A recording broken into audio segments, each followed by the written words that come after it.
Bank के vault का 20 ton का दरवाज़ा और उसकी दीवारें भी लोहे की बनी हुई थी। और इस वॉल्ट को बनाने वाली कंपनी इतनी ज़्यादा कॉन्फिडेंट थी कि उन्होंने इस वॉल्ट के अंदर एक सिक्योरिटी अलार्म तक नहीं लगाया था, क्योंकि कंपनी का कहना था कि ये वॉल्ट अनब्रेकेबल है। लेकिन उनका भरम ये तब टूट गया जब क्रिमिनल्स ने एक मास्टर प्लान बनाया और पूरे 27 घंटे तक वो क्रिमिनल्स सिक्योरिटी की आंखों में धूल झोंक कर वॉल्ट के अंदर छुपे रहे।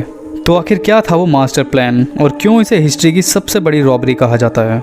इस पर बात करने से पहले चलते हैं 19 जुलाई 1976 के दिन की तरफ। मंडे का दिन था और सूरज निकल चुका था और स्टाफ मेंबर्स बैंक आने लगे थे और बैंक का नाम था सोसाइटी जनरल बैंक, जो कि नई सिटी फ्रांस में था। ये बैंक दुनिया का सबसे ज़्यादा सिक्योर बैंक माना जाता था क्योंकि इसका जो वॉल्ट था वो बहुत ही ज़्यादा मजबूत था। रूटीन के मुताबिक बैंक का स्टाफ वॉल्ट खोलने गया। वॉल्ट का दरवाज़ा बहुत ही ज़्यादा भारी था जिसमें एक एक्सट्रीमली कॉम्प्लिकेटेड लॉक भी था। लेकिन मैं आपको पहले ही बता दूं, वॉल्ट के दरवाजे ने पहले भी कई बार खुलने में प्रॉब्लम क्रिएट की थी, क्योंकि इस वॉल्ट के गेट का जो वेट था वो लगभग 20 टन था, तो अक्सर ये खुलने में प्रॉब्लम करता था। तो बैंक के स्टाफ को लगा कि शायद ये हमेशा की तरह इस बार भी अटक गया है, तो उन्होंने वॉल्ट बनाने वाली कंपनी को कॉन्टैक्ट किया। आधे घंटे बाद ही जो कंपनी के एक्सपर्ट थे वो बैंक में आ गए और उन्होंने डोर खोलना शुरू किया। लेकिन सरप्राइजिंग बात ये थी कि कंपनी के एक्सपर्ट भी इस डोर को इस बार नहीं खोल पाए। एक्सपर्ट्स ने डोर खोलने के लिए काफ़ी सारे अटैम्प्ट किए, लेकिन डोर इस बार खुलने को रेडी नहीं था। अब मैटर जो था वो काफ़ी सीरियस हो चुका था क्योंकि कस्टमर लाइन में वेट कर रहे थे और अब बात बैंक के रेपुटेशन पे भी आ गई थी। अब 3 घंटे की कोशिशों के बाद फाइनली उन लोगों ने डिसाइड किया कि वॉल्ट की दीवार में ड्रिल से होल करते हैं और अंदर देखते हैं कि दरवाज़ा खुल क्यों नहीं रहा। वॉल्ट की डोर पर किसी भी तरीके के निशान नहीं थे और ना ही वॉल्ट की चारों दीवारों पर। जब उन्होंने ड्रिल मशीन से होल कर अंदर झाँका तो उन्हें पता चला कि किसी ने वॉल्ट के डोर को अंदर से वेल्ड कर दिया है। उन लोगों के लिए ये सब कुछ समझना बहुत ही ज़्यादा मुश्किल था क्योंकि वॉल्ट के अंदर सिर्फ एक ही रास्ते से जाया जा सकता था। अंदर ना कोई लाइट थी और ना ही कोई विंडो, यानी अंदर से एंट्री करना इम्पॉसिबल था। अभी तक ये सब कुछ देख के बैंक के सारे स्टाफ को समझ आ गया था कि यहाँ कुछ ना कुछ तो ज़रूर हुआ है। फिर बैंक के अंदर एक बड़ी मशीन अरेंज की गई और डिसाइड हुआ कि वॉल्ट की दीवार को तोड़कर अंदर जाते हैं। अब ये काम टाइम कंज्यूमिंग वाला था क्योंकि वॉल्ट की दीवारें नॉर्मल दीवारों से बहुत अलग थी। वो बहुत ही ज़्यादा मजबूत थी और दीवारों के अंदर लोहा पड़ा हुआ था। अब कई घंटों की मेहनत के बाद वो वॉल्ट की वॉल में इतना बड़ा छेद कर पाए कि एक इंसान आराम से अंदर घुस सके। और जब उन्होंने अंदर देखा तो नज़ारा ऐसा था कि वो अपनी आंखों पर यकीन नहीं कर पा रहे थे। बैंक के वॉल्ट के अंदर चोरी हो चुकी थी और कुछ लॉकर्स को तोड़ दिया गया था और कुछ लॉकर्स खुले छोड़ दिए गए थे। और सबसे इंटरेस्टिंग बात कि वॉल्ट की दीवार पर स्प्रे पेंट से कुछ वर्ड्स लिखे गए थे और उन वर्ड्स का इंग्लिश ट्रांसलेशन था without arms, without hate and without violence. जब बैंक का स्टाफ अपने होश में आया तब उन्होंने देखा कि वॉल्ट के फ्लोर के नीचे एक टनल खोदी गई थी। अब आगे का काम पुलिस का था जो कि वहां तक पहुंच चुकी थी। रॉबर्ट्स ने वॉल्ट के 4000 सेफ डिपॉजिट बॉक्सेस में से 400 तोड़ दिए थे, जहां से उन्होंने गोल्ड, पैसे और काफ़ी सारी वैल्यूबल चीज़ें लूट ली थी। जो टनल रॉबर्ट्स ने खोदा था वो डायरेक्टली सिटी के सबसे बड़े अंडरग्राउंड सीवर लाइन तक जाता था। जब पुलिस वहां पहुंची तो उनको काफ़ी सारे एविडेंस मिले जिसमें टूल्स, 27 गैस सिलेंडर शामिल थे जिनसे रॉबर्ट्स ने वेल्डिंग टॉर्च जलाई थी। सिर्फ इतना ही नहीं, वहाँ वेंटिलेशन इक्विपमेंट्स, फ्रेश एयर के लिए और लगभग 1 किलोमीटर लंबी इलेक्ट्रिक वायर बिछाई गई थी। ये चोरी उस वक्त 20 मिलियन से ज़्यादा की थी और आज के हिसाब से इसकी वैल्यू बनती है 110 मिलियन, यानी लगभग 900 करोड़ रुपए।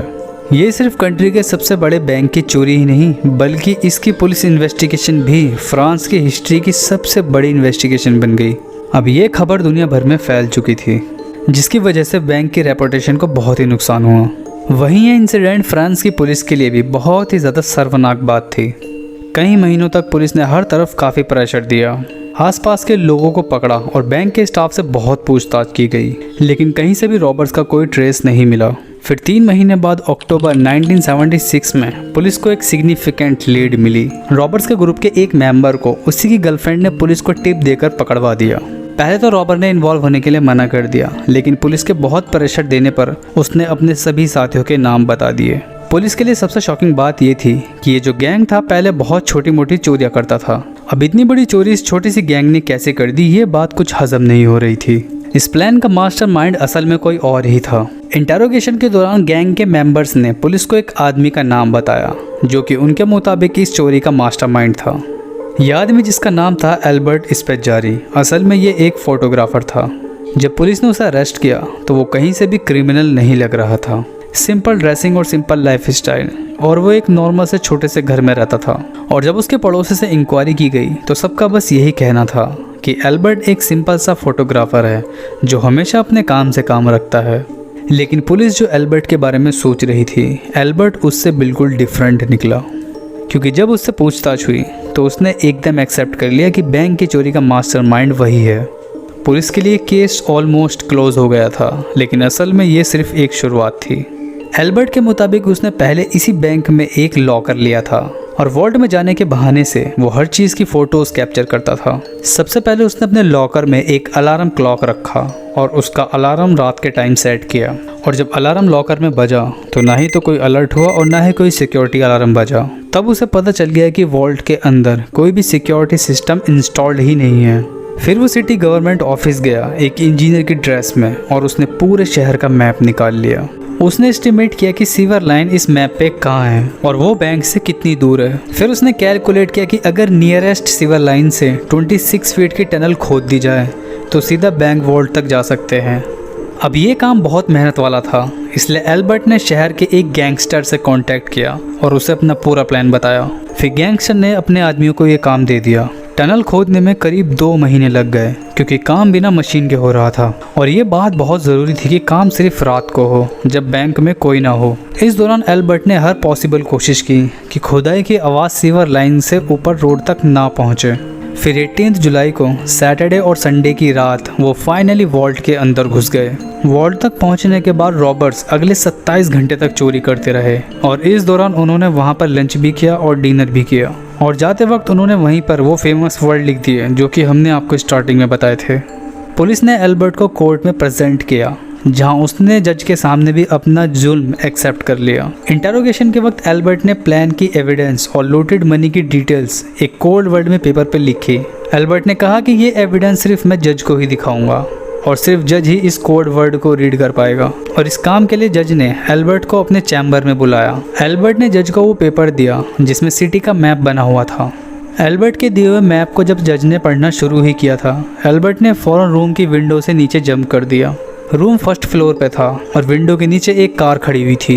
एल्बर्ट कार की रूफ पर गिरा और फौरन खड़ा हो गया और एक बाइक पर बैठकर भाग गया जो पहले से उसका वहां वेट कर रही थी। पुलिस की पूरी कोशिशों के बावजूद भी एल्बर्ट नहीं पकड़ा गया। फिर कई सालों बाद उसका एक इंटरव्यू इटली के एक टीवी शो पर पॉडकास्ट हुआ जिसमें एल्बर्ट ने मेंशन किया कि उसे 12 साल की उम्र से ही खजाना ढूंढने का शौक था और मैंने अपना ये पैशन इस चोरी के जरिए पूरा किया। उसकी ये बातें बिल्कुल ऐसी लग रही थी जैसे कि वो फ्रांस की पुलिस को चिढ़ा रहा हो। उसके बाद एल्बर्ट कहाँ गया ये मिस्ट्री आज तक अनसॉल्व्ड है। एल्बर्ट की जो डेथ हुई वो 1989 में हुई क्योंकि एल्बर्ट की माँ ने कहा उसकी डेड बॉडी को उसके घर के बाहर छोड़ दी गई थी। अगर आपको वीडियो पसंद आई हो तो कमेंट में जाकर ज़रूर बताएं। अगर आप चाहते हैं कि चोरी पर मैं एक और वीडियो बनाऊं तो कमेंट्स में जाके पार्ट 2 लिखिए और वीडियो को लाइक कीजिए, शेयर कीजिए और सब्सक्राइब कीजिए रैम्स ऑफ रियलिटी। मैं मिलता हूं आपसे अगली वीडियो में, तब तक के लिए स्टे क्यूरियस।